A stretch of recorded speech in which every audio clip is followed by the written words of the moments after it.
L'égalité devant la loi est un principe fondamental de la République depuis 1789. Mais ce principe est longtemps resté théorique. Il faut attendre la fin du XXe siècle pour que les condamnations de dirigeants politiques et de chefs d'entreprise se banalisent. En octobre 2025, un seuil symbolique est franchi avec l'incarcération de Nicolas Sarkozy, ancien président de la République. Pour Vincent Cizère, chercheur en droit pénal à l'Université Paris-Nanterre, il s'agit d'une normalisation démocratique.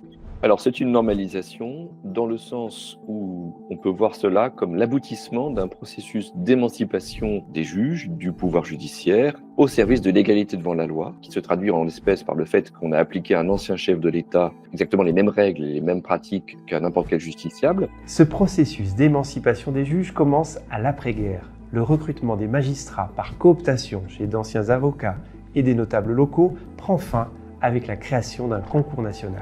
On va créer une école nationale de la magistrature qui va recruter les magistrats sur concours anonymes, fondés principalement sur des compétences universitaires et une formation qui va être longue, qui va doter progressivement les juges d'un véritable esprit de corps. C'est comme ça qu'ils vont prendre au sérieux la mission qui est officiellement la leur, d'appliquer la loi de la même façon pour tout le monde. En 1972, le syndicalisme judiciaire est reconnu, renforçant encore l'indépendance des magistrats. À partir des années 90, des politiciens de premier plan sont incarcérés, avec la condamnation de Marine Le Pen à une peine d'inéligibilité et l'incarcération de Nicolas Sarkozy, les principes républicains s'appliquent finalement sans restriction. Pour approfondir cette réflexion, retrouvez l'article de Vincent Cizère sur notre site The Conversation France.